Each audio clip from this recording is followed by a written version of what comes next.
사사기상 16장은 이 북왕국에 대한 얘기를 하고 있습니다. 이 북왕국이라는 나라는 여로보암이라는 사람이 창건했는 나라입니다. 그 여로보암은 어떤 사람이냐? 이 구약 성경을 보면 인물을 평가할 때 어떤 사람은 여로보암의 길을 갔다 그러고 어떤 사람에 대해서는 다윗의 길로 갔다 이렇게 평합니다. 그러니까 여로보암의 길로 갔다는 얘기 나쁜 사람이라는 얘기, 악을 행하고 죄악을 저지른 사람이고, 다윗의 길로 갔다고 한 사람은 의롭게 산 사람이고 믿음으로 살았던 사람들 얘기합니다. 그렇게 본다면은 여로보암이 어떤 사람인가를 우리가 짐작할 수가 있는데, 그 여로보암은 원래 이 솔로몬의 정적입니다. 솔로몬은 이제 집권자고, 그 여로보암으로 말하면은 정적된다 그러면 아마 우리 지금으로 말하면 야당 대표 정도 안 되겠나, 뭐 그 정도로 보는데, 그러니까 이제 솔로몬의 압제가 너무 심하다 보니까 이스라엘에 있지를 못하고 애굽으로 망명을 합니다. 애굽에서 망명 생활하다가 솔로몬이 죽었다는 소식을 듣고 다시 이스라엘로 돌아옵니다. 돌아와서 이제 그때 이스라엘은 솔로몬의 아들인 르호보암이 왕이 되었는데, 이 르호보암이 그 솔로몬이 전반기에는 참 정치를 잘했습니다. 믿음으로 잘했는데 이제 후반기로 넘어가면서 솔로몬이 굉장히 타락을 하게 됩니다. 그러니까 뭐 성전 안에 궁궐 안에 그냥 우상으로 가득 차고, 하여튼 솔로몬의 말년은 완전히 타락하죠.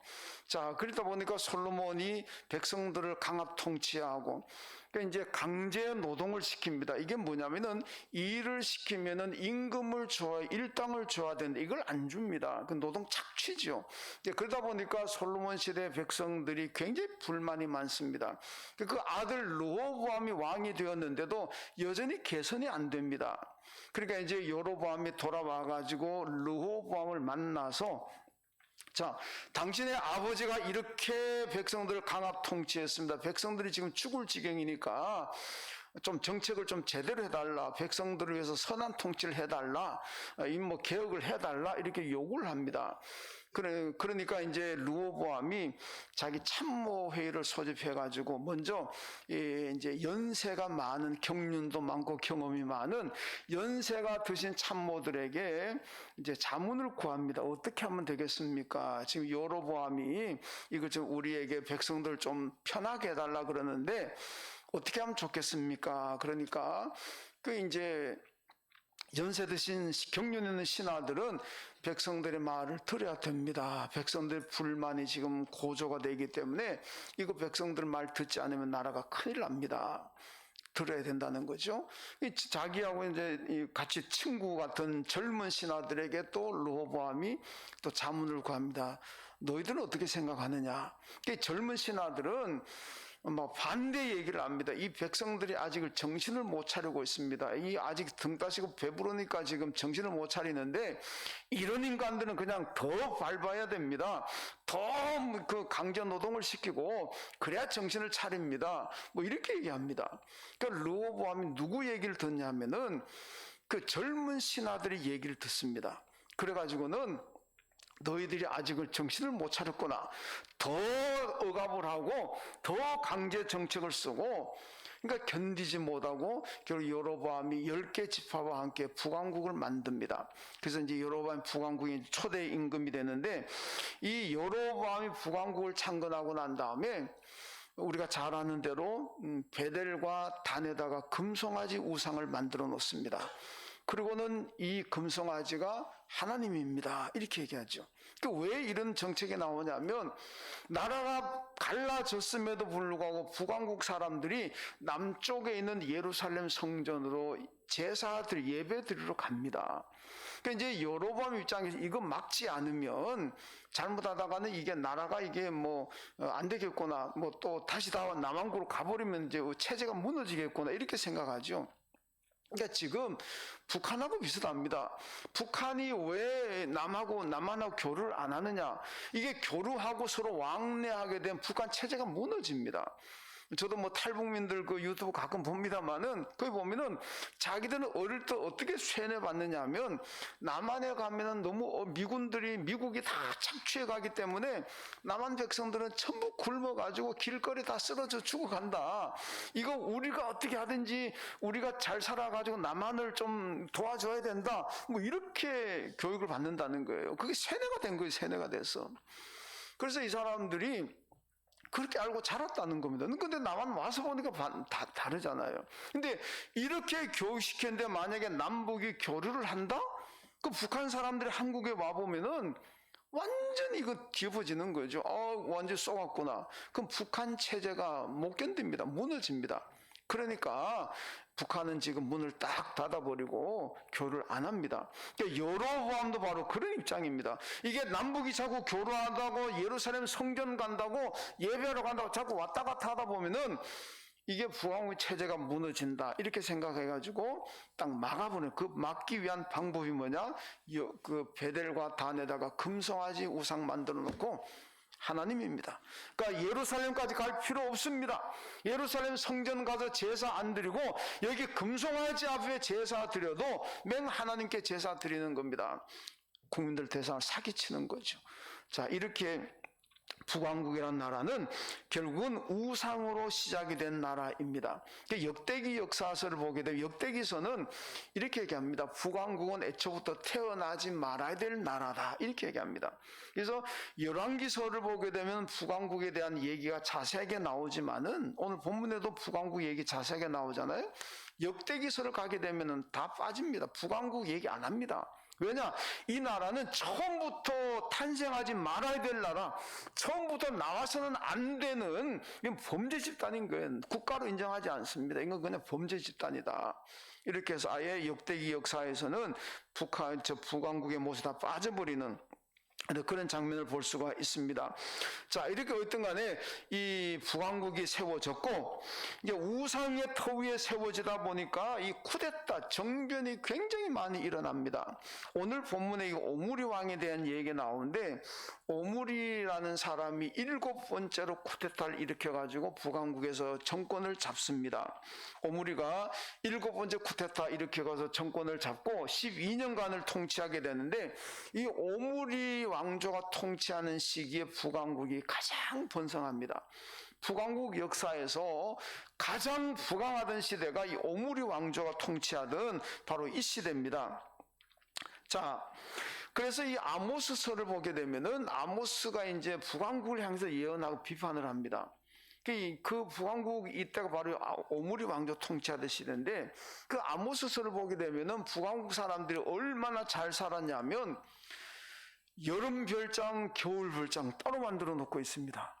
야, 우리는 뭐 여름이고 겨울이고 별장 하나만 있어도 아이고 그 얼마나 대단한 겁니까? 그런데 여름에 가는 별장, 겨울에 가는 별장 따로 만들어 놓고, 그리고 맨날 송아지 고기를 먹었다. 그 저녁에 송아지가 더 맛있는 건 모르겠어요. 하여튼 근데 성경이 그렇게 기록하는 걸로 보아서는 아마 송아지 고기가 가장 값비싸고 맛이 있는 것 같아요. 송아지 고기를 먹고, 그리고 온몸에 목욕할 때마다 기름을 바르고, 또 상하 침대에 누워 잤다 이렇게 얘기합니다. 상하가 굉장히 비싼 건데 그 상하로 침대를 만들어 놓고 잤다. 그러니까 북왕국이 얼마나 잘 살았는가를 볼 수가 있죠. 이렇게 북왕국이 잘 살면서 하나님을 제대로 섬기지 않고 늘 우상 찾아가고 베델과 단에 가가지고 금송아지 앞에 하나님이라고 믿고 있으니까 아모스가 막 비판해버리죠. 정신 차리라고, 당장 그거 다 때려치우고 하나님을 제대로 섬겨라, 그렇게 아모스의 비판이 나옵니다. 근데 제가 옛날에 그 이스라엘 갔을 적에 그 북왕국의 수도인이 사마리아를 갔었는데, 거기 보니까 그 고고학자들이 발굴했는데 그 상아를 엄청나게 발굴했습니다. 그 사마리아 성에서 상아가 나오는데 이건 막 창고채로 나오는 겁니다. 그 비싼 상아가 그만큼 많았다는 거예요. 그러니까 아모스서의 비판이 그대로 맞았다는 걸 입증하는 뭐 그런 하나의 일이라고 볼 수가 있습니다. 자, 이 여러 오므리라는 사람이 북왕국을 부강시키면서 수도를 사마리아로 옮기게 됩니다. 그래서 사마리아가 북왕국의 수도가 되면서 우리가 북왕국 이스라엘 얘기할 때 나라 이름이 성경이 참 다양합니다. 이스라엘이라 그러기도 하고 북왕국이라 그러기도 하고 사마리아라 그러기도 하고 또 에브라임이라 그러기도 하고 이 다 북왕국을 얘기합니다. 에브라임은 이 창건자인 여로보암이 에브라임 지파 사람입니다. 그리고 수도가 사마리아입니다. 그래서 사마리아 그러기도 하고 에브라임이라 그러기도 하고 하여튼 뭐 이런 여러 가지 말들로 북왕국이 묘사가 됩니다. 자, 그런데 오늘 본문을 보면 이 오므리라는 사람이 죽고 난 다음에 그 아들 아합이 이스라엘의 왕이 되면서 이제 일어나는 일들을 본문이 지금 기록하고 있습니다. 그래서 오늘 본문은 아합 왕 이야기인데 본문 29절을 보면은 오므리의 아들 아합이 이스라엘의 왕이 되니라. 아합이 22년 동안 이스라엘을 다스리니라. 이렇게 말씀합니다. 그러니까 이스라엘 역사를 보면은 남과 북이 있잖아요. 남왕국, 북왕국이 있는데 그 통일 시대, 그러니까 분열되기 전에 왕이 3명이 있습니다. 그게 이제 사울, 다윗, 솔로몬. 이 3명이 통일 왕국 시대 왕입니다. 3명이죠. 그 솔로몬의 아들 르호보암 때 와가 남북이 갈라지게 됩니다. 근데 남왕국의 왕이 20명, 북왕국의 왕이 19명입니다. 그러니까 전체 통일 왕국 시대까지 다 하면은 이스라엘 전체 역사의 왕은 44명입니다. 그 44명 가운데 가장 악한 왕을 꼽으라면 누굴 꼽느냐? 그게 오늘 본문에 나오는 아합 왕을 가장 악한 왕으로 지금 다 누구나 그렇게 꼽고 있습니다. 왜 그러냐? 오늘 33절에 보면 아합은 그 이전에 이스라엘 모든 왕보다 심히 이스라엘 하나님 여호와를 노하시게 하였더라. 이렇게 말씀하죠. 여기 아합을 어떻게 얘기하냐? 그 이전에 이스라엘의 모든 왕들보다도 가장 더 악하고 심히 하나님을 노하게, 하나님 열받게 했는, 하나님 분노하게 만든 왕이 이게 바로 아합이었다. 이렇게 얘기합니다. 자, 그런데 아합이 이제 자기 아버지 후광을 입어가지고 북왕국에서 북왕하던 시대 왕이 되었습니다. 근데 이때 고대 근동 상황이 어땠냐면은 이때 근동 세계에서 강자 패권 국가가 누구냐? 아람이란 나라입니다. 아람의 베나닷이 패권 국가로 등장합니다. 근데 이스라엘은 이 아람을 대항할 힘이 없습니다. 경제적으로 부강했지만은 군사적으로 아람이 침범한다면 방어할 능력이 안 됩니다. 근데 그 당시에 유일하게 아람을 대항해서 싸울 수 있는 힘을 가진 나라가 어디냐면 시돈이란 나라입니다. 시돈. 그래서 이 아합이 이제 결정해야 될 순간이 옵니다. 우리나라가 지금처럼 이렇게 번영하고 안정되어 가려면은 어떻게 해야 될 것인가?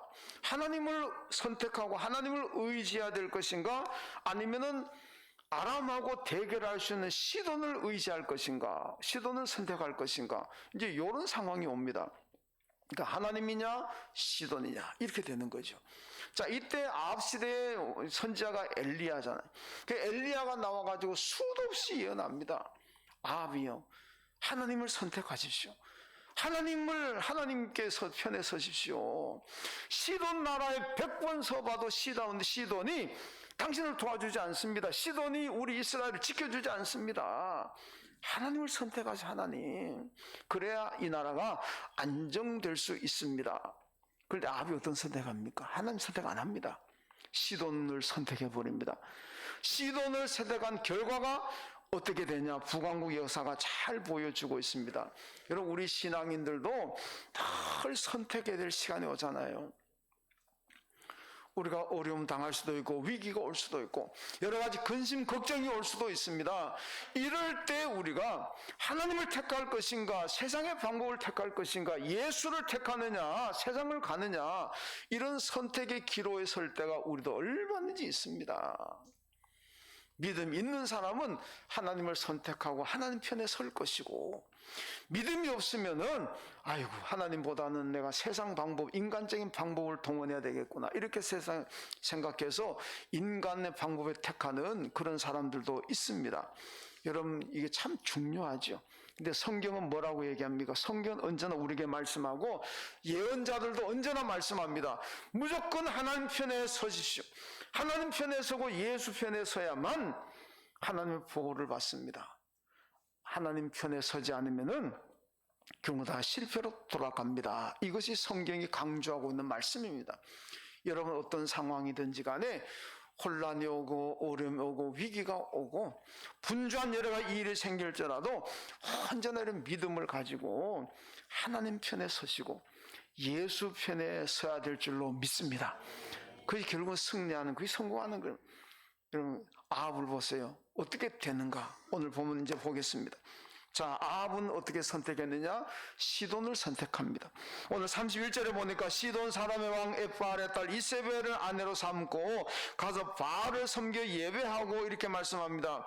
여러분 아합은 엘리야가 그렇게 하나님을 선택하시고 그런데도 불구하고 하나님 선택 안 하고 결국 시돈을 선택합니다. 시돈의 힘을 빌려가지고 나라를 좀 아람으로부터 방어하려고 하는 이런 계획을 가지고 시돈의 왕 딸 공주 이세벨과 정략 결혼을 하게 됩니다. 이건 바로 시돈의 왕을 자기 장인 어른으로 모시면 뭐 아람이 침략하더라도 장인 어른이 사위의 나라인데 보호해 주지 않겠느냐, 그 생각이죠. 그 생각 가지고 정략 결혼을 합니다. 이것이 아합이 선택한 방법입니다. 이게 비슷한 사람이 솔로몬이잖아요. 솔로몬도 자기 아버지 다윗의 후광을 입어가지고 다윗 시대가 이스라엘 역사에서 가장 영토가 넓습니다. 엄청나게 정복 사업을 해가지고 강력한 나라로 누구도 다윗의 나라를 건들지 못하는 그런 강한 나라 만들었습니다. 그 솔로몬은 왕이 되면서 아버지가 이루어놓은 업적 가운데서 참 번영을 누립니다. 근데 솔로몬이 어떻게 합니까? 야, 이게 계속 갈 수는 없는 거고 언젠가는 위기가 올 터인데 그 위기가 왔을 때 우리가 어떻게 이 나라를 지켜낼 것인가, 이걸 궁리하다가 결국 솔로몬이 택한 방법이 뭐냐? 똑같습니다. 정략 결혼을 택합니다. 그래서 주위 여러 나라들의 공주들하고 그 공주들 자기 후궁으로 맞이합니다. 그러다 사돈 관계 맺으면은 이제 서로 도와주기도 하고 침략도 안 하고 그런 평화를 누린다는 거죠. 이런 솔로몬이 정략 결혼한 그 후궁이 1000명입니다. 1000명. 성경을 보면은 어마어마한 인원을 후궁을 뒀습니다. 그러면 나라가 안정될 줄 알았습니다.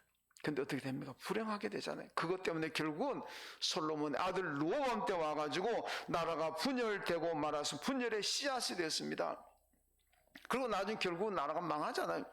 여러분 예레미야 애가서가 있는데 이 예레미야 애가서는 예루살렘 성전이 멸망한 것을 생각하면서 슬픔의 노래, 이게 예레미야 애가입니다. 그 예레미야 애가서 4장 보면은 우리가 헛되이 도움을 바람으로 우리의 눈이 상하며 우리를 구원하지 못할 나라를 바라보았다, 이렇게 고백합니다. 나라가 망하고 난 다음에야 이들이 탄식합니다. 망하고 난 다음에 뭘 탄식하냐? 우리 눈이 상했다. 우리 눈이 정말로 건강한 눈을 가졌더라면은 하나님을 바라보았을 터인데, 하나님 바라보고 하나님의 구원 복을 받았을 터인데 눈이 상하니까 하나님 바라보지 못하고 애국을 바라보았다. 그래도 망했다는 거 아닙니까? 망하고 난 다음에야 그들이 잘못 바라봤던 것. 여러분 우리가 그렇잖아요. 세상 아무리 바라보아야 세상이 나를 도와주지 못합니다.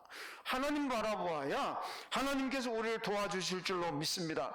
다 망가지고 난 다음에 아이고 내가 하나님 바라볼 걸, 예수 바라볼 걸, 이미 늦었습니다. 그러니까 그러기 전에 우리는 어떤 상황이 어떤 위기가 오더라도 하나님 바라보고 예수 바라보고 하나님 편에 서야 될 줄로 믿습니다. 여러분 그래야만 우리의 길이 안정되고 평안이 있다는 겁니다. 여러분 북왕국이 이 시돈이라는 나라 의지했다, 아합이 시돈의 나라 의지했다, 북왕국이 나중에 어떻게 되는지 압니까? 아시리아에게 망하잖아요. 아시리아에게 멸망하는데 이 아시리아에 멸망하기 전에 보면 사마리아 성이 포위됩니다. 3년 동안 포위되니까 성 안에 먹을 것이 없습니다. 어떻게 하냐? 여러분 자식을 삶아 먹어요. 추첨하고 제비뽑기해가지고 순서대로 자식을 삶아 먹어요. 여러분 이게 강대상에서 얘기하기조차도 그렇습니다만은 오늘은 순서대로 오늘은 누구 자식, 내일은 누구 자식, 먹을 게 없으니까. 그러다가 일어나는 게 뭐냐면 이제 오늘은 내 자식을 삶아 먹여야 될 차례인데 누가 그걸 원합니까? 그러니까 막 죽어도 난 내 자식은 못 내놓는다. 그러니까 막 법정에 막 고발이 돼요, 고발. 이 얘기 성경에 나옵니다. 비참하잖아요. 아시리아가의 부왕국을 멸망시키고 난 다음에 부왕국 사람들을 강제로 이주시켜버리고 강제로 이방인들과 결혼시켜버립니다. 강제로 이방인과 결혼해서 태어난 그 자식들이 누군지 압니까? 그게 사마리아 사람이에요. 그래서 사마리아 사람들이 그때나 예수님 당시에나 지금이나 유태인들로부터 멸시천대 받습니다. 여러분, 저도 사마리아 성에 가봐서 사마리아 사람들 만나봤습니다. 그 사람들은요 못 나옵니다. 예루살렘에 못 나와요. 나왔다가 유태인들에 걸리면 죽습니다. 이 재수 없는 건 이제 유태인들 생각입니다. 제가 그런 게 아니고 이 재수 없는 인간들, 이 저주받은 인간들 감히 어디라고 돌아다니냐고. 죽어요, 죽어. 그러니까 지금도 자기들만의 공동체를 형성하고 살아가는 아주 불쌍한 사람들입니다. 왜 이런 비극이 나옵니까? 오늘 아합왕처럼 하나님 모이자고 하나님 편에 서야 되는데, 여러분, 시돈의 나라를 등에 업고 시돈의 힘을 빌려서 나라를 안정되게 해보려고 하는 이 판단, 이 선택, 이것이 불행의 씨앗이 되었다는 겁니다. 여러분, 우리가 하나님을 선택하지 않고 예수 선택하지 않게 되면은 언젠가는 그게 내게 큰 가시가 될 수가 있고 삶의 올무가 될 수 있다는 걸 늘 기억해야 될 줄로 믿습니다. 여러분, 구약에 보면은 전쟁들이 많이 나옵니다. 이스라엘이 전쟁에서 방어하기도 하고 공격하기도 하고 승리할 때도 있고 패배할 때도 있습니다. 근데요, 이스라엘이 전쟁 승리할 때는 군대 힘으로 이기는 게 아닙니다. 무기의 힘으로 이기는 게 아닙니다. 여러분, 여리고성 점령할 때 군대 힘을 빌렸습니까? 무기 가지고 나갔습니까? 아닙니다. 그냥 하나님의 명령대로 하루 한 바퀴씩 7째 날에 7바퀴 돌고 한성 질러버리니까 무너지잖아요. 여러분, 기드온이 미디안과 싸우러 날 군대에 모집했는데 32,000명이 내가 미디안과 싸우겠다 나왔습니다. 하나님께서 다 빼고 300명 딱 남았어요. 300명 가지고 미디안과 전쟁해라. 그 300명 그럼 핵무기 가지고 나갔습니까? 무기도 없어요. 항아리, 횃불, 나팔. 세상에 전쟁하러 나가서 뭐 놀러 나갑니까? 항아리, 횃불, 나팔. 이 3개 가지고 300명이 나갑니다. 이게 무슨 전쟁을 합니까? 그런데 하나님 말씀에 순종하니까 그 300명의 미디안 군대 나팔, 항아리, 횃불 가지고 나가가지고 미디안 몇십만을 물리쳐버리잖아요. 이게 하나님 역사하고 하나님 도우심인 줄로 믿습니다. 하나님은 결코 우리가 막 군대에 많다고 해서, 전략이 좋다고 해서, 무기가 많다고 해서 이기고 지는 게 아닙니다. 무기 하나도 없어도, 아무것도 가진 것도 없어도 하나님 편에만 서면 하나님께서 이기게 하시고 하나님께서 복 주실 줄로 믿습니다. 그러니까 여러분, 성경의 평가는요 간단합니다. 너가 무엇을 가지고 살았느냐, 어떤 지위에 있었느냐, 공부는 얼만큼 했느냐, 가진 것이 얼만큼 가졌느냐, 성경 그 관심 없어요. 하나님 그 관심 없습니다. 우리 사람들은 누가 얼만큼 가졌나, 누가 뭐 지위가 어떠냐 관심 있지만은 하나님은 그 관심 없어요. 하나님께서 온전히 관심을 가지고 있는 것은 그 사람이 믿음으로 살았느냐, 믿음 없이 살았느냐, 이것만 관심 가지는 거예요. 그래서 하나님이 성경에서 하나님 인간을 판단하고 상황을 판단하실 때는 언제나 믿음입니다. 네가 뭐 했느냐, 얼만큼 가졌느냐, 하나님 신경 안 써요. 관심 없습니다. 북한 사람 말따는 일 없습니다. 일 없어요. 오직 믿음입니다. 믿음이 있느냐 없느냐, 그거죠. 여러분, 하나님께서 언제나 우리에게 찾으신 것은 믿음인 줄로 믿습니다. 믿음대로 될 줄로 믿습니다. 그러니까 언제나 믿음 가지고 사시길 주님의 이름으로 축원합니다. 그런데 여러분, 북왕국 왜 패망했을까요? 패망의 원인이 무엇일까요?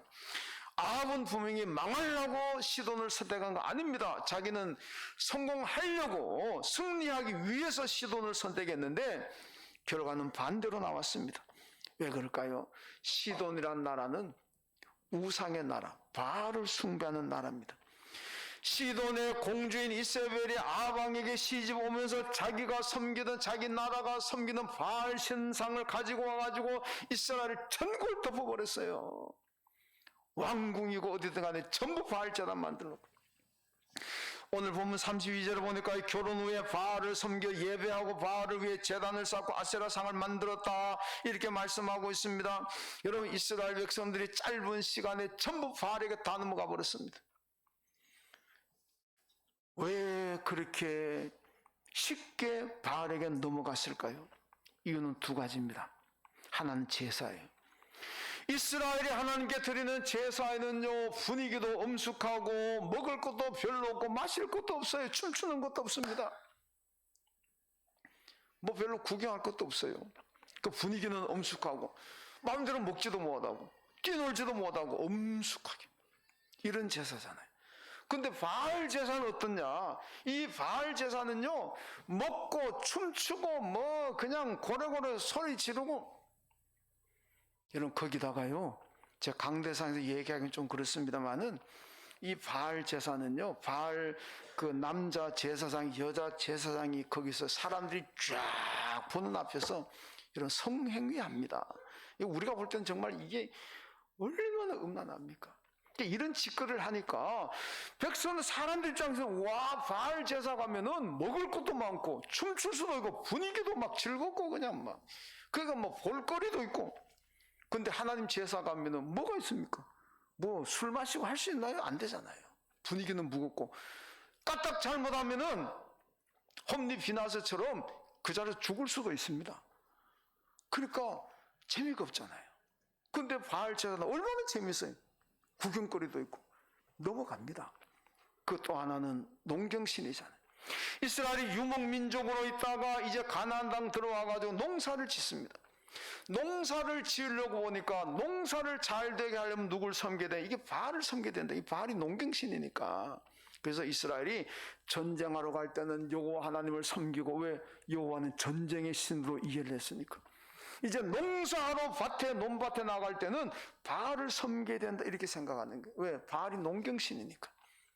그래서 바알로 쉽게 넘어간 것을 우리가 볼 수가 있습니다. 이게 뭐냐? 편한 것을 택하는 거예요. 그냥 좋은 게 좋은 거다, 그냥 편안하게 선택한 이스라엘을 볼 수가 있습니다. 여러분, 아방은 평화와 번영을 위해서 이세벨과 결혼했습니다마는 후에 이세벨로 인해서 따라 들어오게 되는 바알의 침투를 생각하지 못했습니다. 여러분, 우상이 전국을 덮는데 이걸 예상하지 못했다는 겁니다. 우상이 무엇입니까? 하나님보다 더 사랑하는 것 우상인 줄로 믿습니다. 예수보다 더 귀한 것이 있어 우상인 줄로 믿습니다. 별로 인정하기 싫어하시는 것 같네요. 여러분, 인정해서 아멘을 하든 인정하기 싫어서 아멘을 안 하든 성경은 분명히 하나님보다 더 사랑하는 것도 우상이고 예수보다 더 귀한 것 있으면 우상이라고 분명히 말씀하고 있습니다. 그걸 우리가 잘 기억해야 됩니다. 내 안에 우상을 버려야 된다는 말씀입니다.